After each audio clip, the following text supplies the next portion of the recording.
என்னுடைய ஆன்மீக குருவை நான் எப்படி தெரிஞ்சுக்கிறது? என்னுடைய குரு எங்கே இருக்கிறாரு? எப்படி இருக்கிறாரு?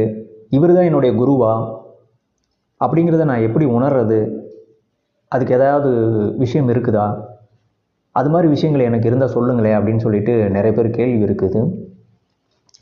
ஆன்மீக குருவை தேடிட்டு நிறைய இளைஞர்கள், பெண்கள், இப்போ இந்த இளைஞர்கள் வயதானவர்கள் கூட தன்னுடைய குருவை தேடி அலையிறாங்க.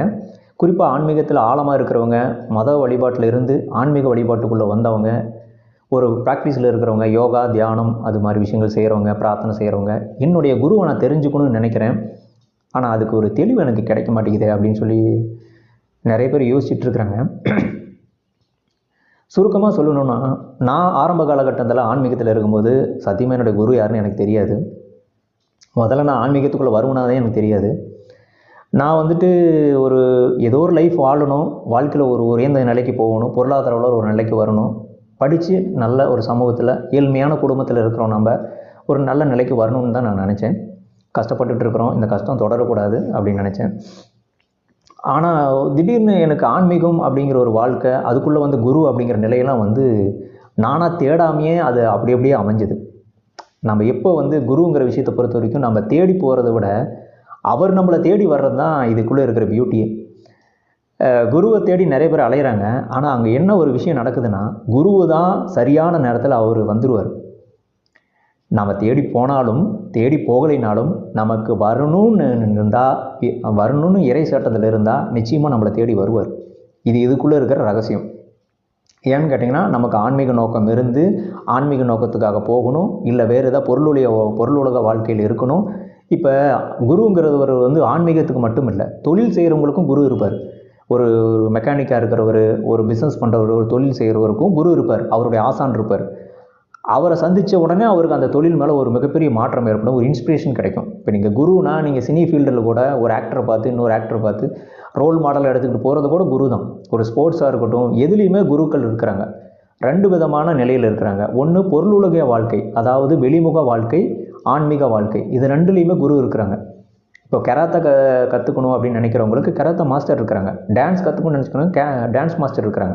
அதே மாதிரி ஸ்பிரிச்சுவாலிட்டி கற்றுக்கணும்னு நினைக்கிறவங்க ஸ்பிரிச்சுவல் மாஸ்டர்ஸ் இருக்கிறாங்க. ஸோ அப்போ நாம் ஒரு குருநிலையிலிருந்து இப்போ நான் உங்களுக்கு உபதேசம் கொடுத்துட்ருக்கு இல்லைங்களா, இப்போ நம்ம ஒரு குருநிலையில் நான் என்னுடைய குருநாதர் என்னை தகுதிப்படுத்தியதுனால நம்ம அந்த குருநிலையிலேருந்து கொடுக்குறோம். ஸோ நம்ம ஸ்பிரிச்சுவல் மாஸ்டராக இருந்து இந்த விஷயத்தை நம்ம கொடுக்குறோம். அப்போ ஸ்பிரிச்சுவல் மாஸ்டருக்கு ஏற்ற நிலைக்கு நம்ம வந்திருக்கிறோம். ஸோ இந்த 2 விதமான நிலையில் நீங்கள் குரு அப்படிங்கிறவர், நம்ம தேடிட்டு இருக்கிற குரு இப்போ நீங்கள் பார்த்துட்ருக்கிறீங்க. உங்களுடைய குரு யாருன்னு உங்கள் கண்ணு முன்னாடியே இருக்கும் பொழுது அதை நீங்கள் உணர முடியும். நீங்கள் யாரை தேடுகிறீர்களோ அவர் உங்களை தேடிக்கொண்டு இருக்கிறாருங்கிறது தான் நீங்கள் குருவை தேடுற விஷயத்தில் இருக்கக்கூடிய ஒரு சீக்ரெட். அதனால் நீங்கள் குருவை தேடுறீங்க தேடிட்டு இருக்கீங்களா, அந்த இடத்துலையே உங்கள் குரு உங்கள் இடத்துல இருக்கிறாருன்னு அர்த்தம். நீங்கள் என்றைக்கு குருவை நான் தேடுறேன், நான் குரு எனக்கு தெரிஞ்சுக்கணும்னு நினைக்க ஆரம்பிச்சிட்டிங்களா, அப்போவே குரு வந்துட்டார். ஆனால் நம்ம அது உணரக்கூடிய தன்மையிலையும் புரிந்துக்கூடிய தன்மையிலையும் இருக்க மாட்டேங்குது. எப்படின்னு நான் சொல்கிறேன் கேளுங்க. நிறைய பேர் குருவை தேடிட்டு இருக்கிறீங்க, பெண்களாக இருக்கட்டும், எல்லாருமே ஒரு தியானம் கற்றுக்கணும் அப்படின்னு சொல்லிட்டு எப்படி தேடணும்னு உங்களுக்கு தெரியல. ஆன்மீகத்தில் 4 வகையான பாதைகள் இருக்குதுங்க. கர்ம மார்க்கம், யோக மார்க்கம், தியான மார்க்கம், ஞான மார்க்கம் அப்படின்னு சொல்லிட்டு. ஸோ இதில் நீங்கள் எந்த பாதையில் குருவை தேடுறீங்கன்னே தெரியல. பக்தி மார்க்கத்தில் இருக்கிறீங்களா, கர்ம மார்க்கத்தில் இருக்கிறீங்களா, ஒரு இந்த தியானம் அந்த மாதிரி ஞான மார்க்கத்தில் இருக்கீங்களா, யோக மார்க்கத்தில் இருக்கீங்களானே தெரியாமல் குருவை தேடிட்டு இருக்கிறீங்க. இதில் எதுன்னு முழுமையாக நீங்கள் தெளிவு பெறணும், அதற்கு ஞானம் வேண்டும். ஸோ நிறைய பேர் நான் தியானம் கற்றுக்கணும்னு நினைக்கிறவங்க தியானத்திற்குரிய குருவை நீங்கள் தேடணும். யோகா கற்றுக்கணும்னு நினைக்கிறவங்க யோகத்துக்குரிய குருவை நீங்கள் தேடணும். முழுமையான ஞானம் பெற்று நான் தியான நிலை அடையணும்னு நினைக்கிறவங்க அதுக்கான குருவை தேடணும். கர்ம வினைகள் செய்யணும், கர்ம யோகம் செய்யணும்னு நினைக்கிறவங்க அந்த மாதிரி குருவை தேடணும். கோவில் குளம்னு போகணும், பூஜைகள் கற்றுக்கணும், மந்திரம் கற்றுக்கணும்னா அது மாதிரி குருவை நீங்கள் தேடணும். ஸோ இப்படி ஆன்மீகத்தில் இருக்குது. தொழில் ரீதியாக குருவை தேடணுமா, அந்த தொழிலில் யார் உயர்ந்த நிலையில் இருக்கிறாரோ, அதில் மாஸ்டராக இருக்கிறாரோ அவரை நீங்கள் தேடணும். குறிப்பாக நீங்கள் ஒரு நடனம் கற்றுக்கணும்னா யார் நடனத்தில் சிறந்தவரோ, அது யார் உங்களுக்கு பிடிச்சிருக்குதோ, அவர் யாருடைய ஆர்வம் இருக்குதோ அவர் தான் உங்களுடைய குரு. அவர் உங்கள் பக்கத்துலேயே இருக்கலாம், இல்லை தொலைவில் இருக்கலாம், இல்லை அவர் இல்லாமல் இருக்கலாம். ஆனால் அவரை பார்க்கும்போது ஒரு ஈர்ப்பு இருக்கும். சரி, இப்போ நம்ம குருவுக்கான அறிகுறிகளை நம்ம பார்க்கலாம். நான் முதலாவது என்னுடைய குருவை நான் உணர்ந்தது எப்படின்னு கேட்டிங்கன்னா, அவருக்கும் எனக்கும் தொடர்பு இருக்கிறது என்ற ஒரு உணர்வை அவரே எனக்கு ஏற்படுத்தினார். அவர் என்னை சந்திக்க வந்ததுனால எனக்கு தெரிஞ்சுது. சரிங்களா? சில பேர் சந்திக்க வராமே தெரிஞ்சிடும், சில பேர் சந்திக்க வந்ததுனால தெரிஞ்சிடும். எப்படின்னா, அவரை பார்க்கும் பொழுது, அவர் நம் பக்கத்தில் இருக்கும் பொழுது, அவருடைய நிலைப்பாட்டில் நாம் சரியான நிலையில் நம் குரு உணரக்கூடிய தன்மையில் இருக்கும் பொழுது நாம் உணர்த்தப்படுவோம், உணருவோம். இதெல்லாம் உணர்வு சார்ந்தது. நம்ம குரு பக்கத்தில் தான் இருக்கிறாருன்னா அவரை பார்த்தாவே பிடிக்கும். இவர் தான் என்னுடைய குரு அப்படின்னு தோணும். அவருடைய உபதேசங்கள் கேட்கும்போது நமக்கு ரொம்ப பிடிக்கும். அது மூலியமாக தான் நமக்கு தெளிவு கிடைக்கும். இப்போ குரு என்ன செய்வார்னா, குருவோட வேலை என்னென்னா, நமக்கு ஒரு விஷயத்தை கொடுப்பார். குரு என்பவர் நமக்குள் இருக்கக்கூடிய கழிவுகளை அகற்றி நமக்கு ஒரு தீட்சையை கொடுப்பார். நமக்குள்ள ஒரு விஷயத்தை புகுத்துவார். அவருக்குள்ளே இருக்கிற ஒரு விஷயத்தை நமக்குள்ளே இருக்கிற ஒரு விஷயத்தோடு சேர்த்து நமக்குள்ளே இருக்கிற நம்மளை உணர்த்துவார். நாம் யார் என்பதை நம்மை உணர்த்தி நமக்கு நாம்ளே அடையாளம் காட்டுபவர் தான் குரு.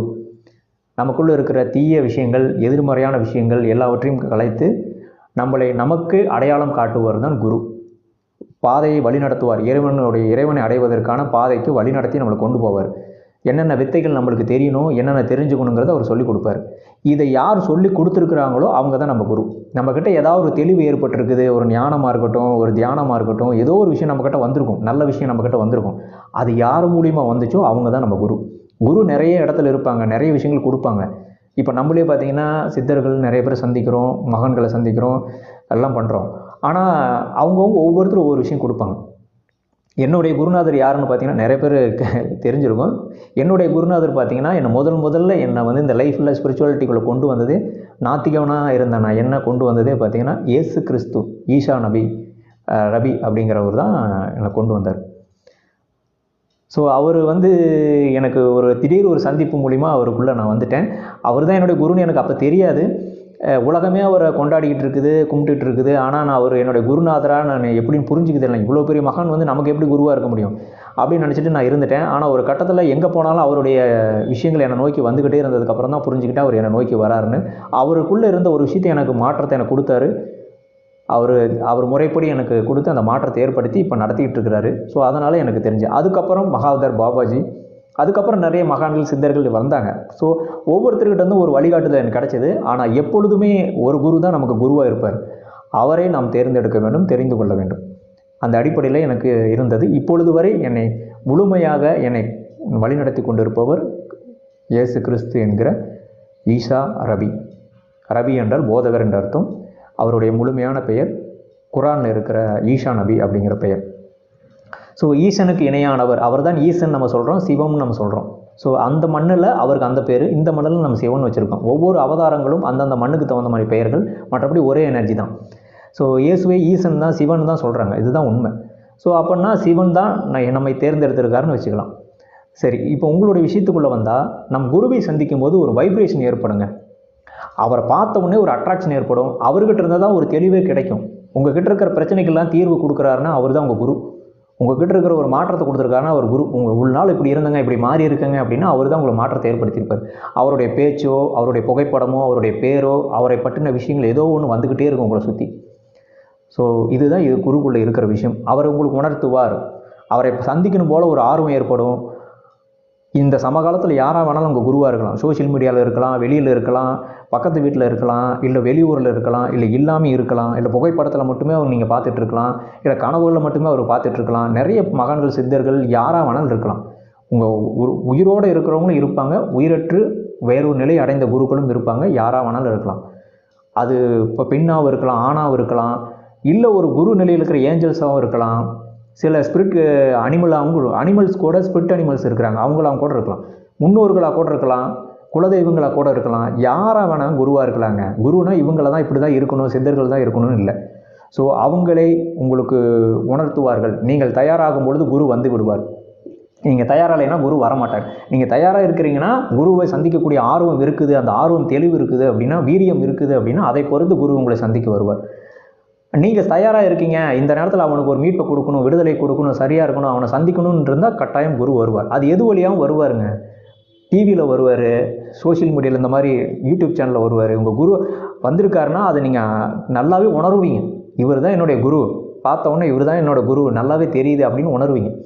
அது நல்ல ஒரு அட்ராக்ஷன் கொடுக்கும். அவரை தவிர டீவியேஷனே ஆகாது உங்களுக்கு. எங்கே சுற்றினாலும் அவர்கிட்ட தான் வந்து நிற்பீங்க. அவர் தான் உங்கள் குரு. அவரை பிடிச்சிக்குங்க. குரு கிடைத்தால் கோடி புண்ணியம் சொல்லுவாங்க, கோடி நன்மைன்னு சொல்லுவாங்க. அவர் கிடைச்சிட்டாவே நீங்கள் இறைவன் அடைஞ்ச மாதிரி தான். அவரே இறைவன்கிட்ட கொண்டு போய் உங்களை சேர்த்துருவார். முறைப்படி உங்களை பயிற்சி கொடுத்து தீட்சை கொடுத்து அழகாக ஆன்மீக முன்னேற்றத்தை கொடுத்து உங்களை வழி நடத்துவார். இந்த துறையினால் எந்த துறைக்கும் குருக்கள் இருக்கிறாங்க. அது சமையலாக இருந்தாலும் சரி, அது மெக்கானிக்கலாக இருந்தாலும் சரி, சினிமாவாக இருந்தாலும் சரி, நடனமாக இருந்தாலும் சரி, ஆன்மீகமாக இருந்தாலும் சரி, குருவை இல்லாமல் நீங்கள் செய்யக்கூடாது. குரு இல்லாமல் நீங்கள் எந்த வித்தையும் கற்றுக்கக்கூடாது.